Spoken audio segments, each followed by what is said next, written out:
میں ہمیشہ ایک پیپر میں فیل ہو جاتی ہوں. میرا وہ پیپر جو ہے اکتوبر میں ہے. آپ 7 دفعہ علم نشرح لک کا سورت پڑھ کے دم کر کے سینے پہ پڑھا کریں، پھر امتحان والے دن بھی پہلے دم کر کے پھر امتحان دیں. اور وہ جو ہے نا بعض اوقات یہ بھی ہوتا ہے کہ وہ پیپر کوئی تمہیں صحیح پڑھانے والا استاد نہیں ملا. میرے اپنے بیٹے کا مسئلہ ہے. ایک پتہ نہیں، اب مجھے یاد نہیں ہے وہ کون سا پیپر تھا،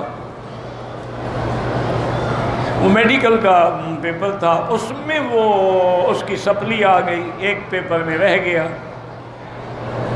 تو اب اس نے مجھے کہا کہ وہ میرا پوتا ہے، یعنی بیٹا تو نہیں، دادا، کہ میں اس پیپر میں رہ گیا ہوں اور مشکل یہ ہے کہ ایک تو یہ پیپر بڑا مشکل ہے، اور دوسرا یہ ہے کہ ہمیں جو پڑھانے والے استاد تھے وہ صحیح انداز میں ہمیں پڑھا بھی نہیں سکے. ہمارے دماغ میں یہ اترا ہی نہیں تو ہم امتحان کیسے دیتے. سارے لڑکے فیل ہوئے. میں نے کہا اچھا انشاءاللہ کوئی حل نکلے گا. میرے ایک دوست تھے ڈاکٹر، اب مجھے نام بھول گیا، بلوچ فیملی سے تعلق رکھتے تھے. اب وہ انگلینڈ چلے گئے ہیں. وہ اس وقت سعودی جرمن ہاسپٹل میں تھے. ان کا جو جرنل نکلتا ہے اس کو وہی لکھتے تھے. میں نے اس کو فون کیا، میں نے کہا یار میرے بچے کا یہ مسئلہ ہے. اس نے کہا حضرت میں نے ساری زندگی یہی مضمون پڑھایا ہے اور اسی میں نے پی ایچ ڈی کیا ہے.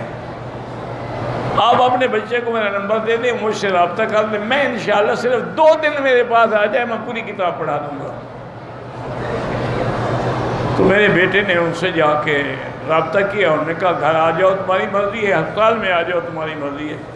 میں تو ترستا رہتا ہوں کہ بلوچوں کی اولاد بھی کوئی پڑھو گی، جو اکثر بلوچ تو ہم جاہل ہوتے ہیں. تو اگر ایک آدمی ڈاکٹری پڑھ رہا ہے تو میرا فرض بھی بنتا ہے. ویسے تو مجھے مولانا کا حکم ہے. تو وہ بچہ میرا 2 دن اس کے گھر میں گیا اور 1 گھنٹے کے لیے صرف.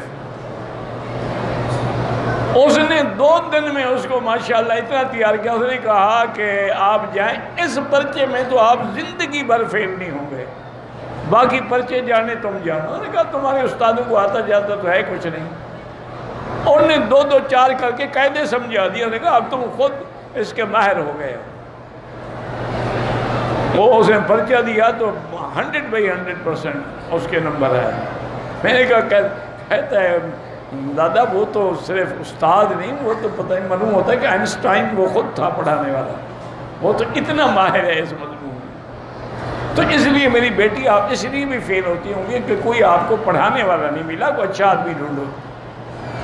لیکن مرد ہو تو پردے میں پڑھنا، اعتبار نہ کرنا، خاص طور پہ مولویوں پہ اعتبار نہ کرنا.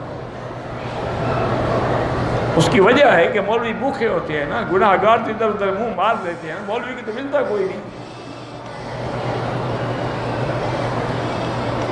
من مكة حبيبي نور سطع المدينة